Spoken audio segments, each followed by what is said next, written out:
Hello, good evening. um, I am new in the panel of the channels. My name is Hodaya. Gaya told us to give some short introduction. Every channel needs to tell a little bit about herself and about her channeling, and a little bit about entering the path. That's what they call the process of awakeness, enlightenment, all kinds of names you have for it. So, my spiritual journey started in a very young age.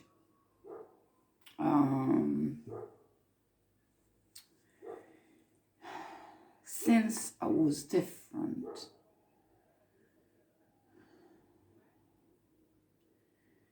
I was isolated. I was completely isolated as a child.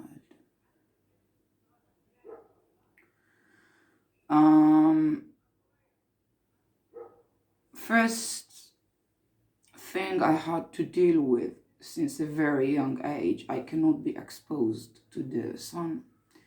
I get burned immediately. So I have to wear, even in the summer, I have to wear long clothes. So I couldn't be like every other child, and I had all kinds of other health issues since I was very little. So I spent a lot of time in the hospitals. So due to that, I was isolated. And once a person is isolated for a long time, spiritual things might start happening to you. You might start channeling with entities, and it might happen to you. Most of the people that are seeking for enlightenment, I didn't seek for it. The shift just happened to me. But most of the people that are seeking for it are going through isolation. It's part of the process, even not for life, but for a long period of time. Isolation definitely help you raise your frequency. Once you are isolated, you are not interacted with most people, and most people are in ordinary consciousness, asleep consciousness, low frequency. So once you are isolated, you are not mixing with them. If you reach high frequency, you stay there. Because many people reach high frequency, but immediately it goes back to a low one once they're interacting with ordinary people. So even it was like forced on me. I didn't want to isolate it, just due to circumstances in life. Eventually I've received what many spiritualists, spiritual seekers are looking for. I've received the shift. Yes, I was isolated most of my life. I am not isolated anymore, but I am still in my house most of the time due to skin issues. So I've developed those channeling abilities, and after the shift, it became much, much stronger. And I've started giving counseling. At the beginning, I did it just with friends. I wanted to help friends, neighbors, family, and then it became like a full-time job. Started to charge some money, and then now this is what I do in life. I'm a counselor, a spiritual counselor. For channeling, I don't tell the future, even though many times I do see the future.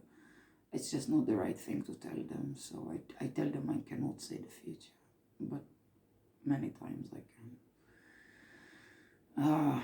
It's a pity that if I can see the future, if someone comes to get, counseling, and I can see his future, it's not a good sign. It means this person is running in circles. It means this person is not evolving. If I can see a future, It means that whatever happens to him now will happen to him next year.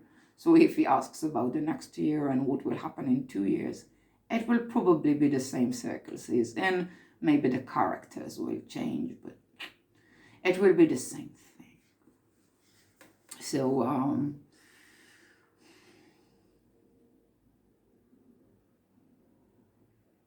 when I cannot see the future, it means that this person is on a journey of awakeness. He's changing very, very quickly. Either he's already awakened or he is about to be awakened. He's changing very quickly. So you cannot see their future. They might choose so many choices along the way you cannot see. If you can see, it's because it's the people that are choosing the same choices over and over again, years and years and decades. And they don't change out, so you can see their future. It's sad. If you can see a future, that's sad about the person, so I don't tell them about it. Well, I've watched other videos, and I've watched Yaeli's video.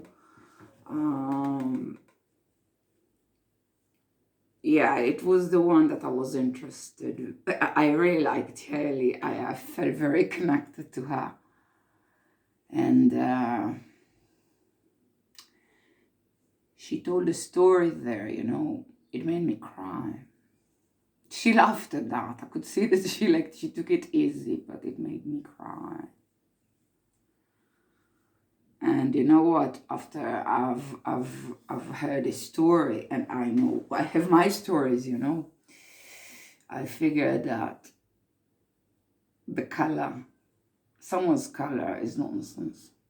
It's never about the color or anything like that. It's just about being different.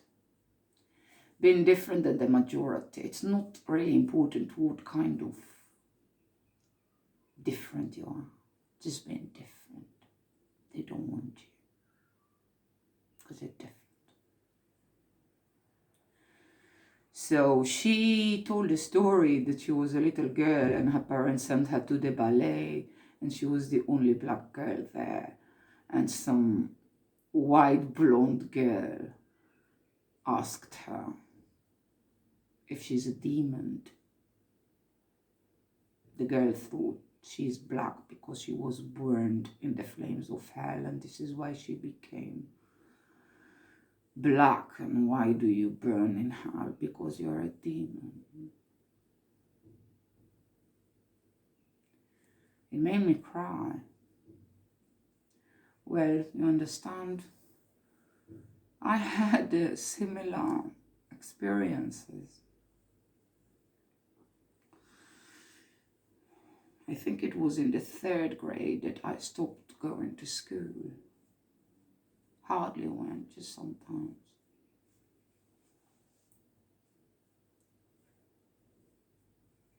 The children, they asked me if I was a ghost.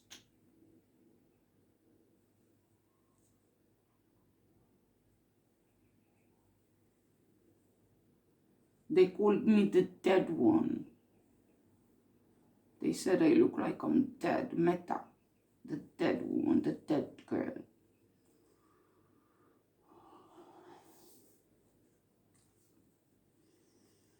Nobody wanted to play with me.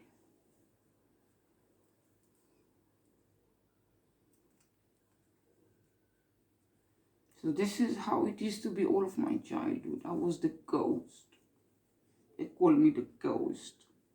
Some of them were not so cruel, and they called me Casper.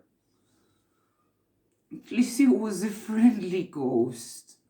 Like it was a nice ghost, not a scary one.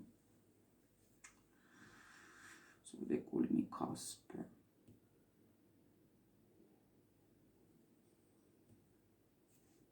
Maybe I should laugh at that, but I'm still insulted. I'm not insulted, it's just I was so hurt. You know, again, for what Yaeli said about how people treated the black people, the Africans. And do you know that in Africa, do you know that they consider the albinos demons? if there is an albino that is born to them, because albino is nothing to do with race, you know. Every race have albinos. It's something to do with genetics. They think they are ghosts and demons, and they are hunted and murdered, and some believe that it is good luck to eat an albino's heart. So many of the albinos are murdered, and they take out their heart and they eat it like part of a primitive ritual.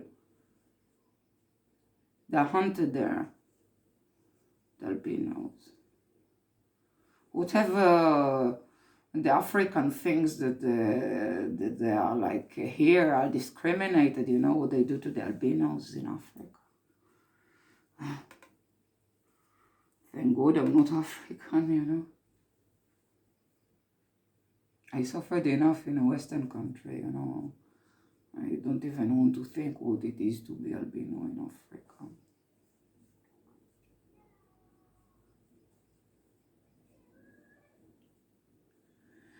So this is what I do. I give counseling by channeling. I know a few channeling techniques. I don't use them. I just sit in front of the person and I just start speaking. It's the most precise channeling technique I have, just intuitive one, better than all of the rest. The rest are limited. The cards, all of the other. It's limiting the flow of the information. So I'm not using it. It's for beginners.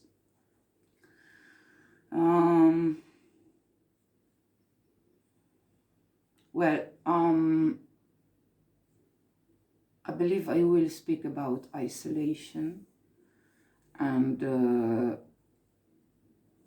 what happens once the chakras are starting to open up, and you start experiencing different stage of consciousness. It always comes as a surprise here, not most of the time it comes as a surprise. So at least that if you will go through that, I think that what Gaya is doing here at the Messiah Theatre can really help, because you'll have at least some knowledge about what might happen and maybe how to relate to it. So Gaya asked us to make the videos short, so no, not too long. So I'll end this video and I'll make another one. So this is Hodaya here. Pleased to meet you, and I'll see you very soon. Bye bye.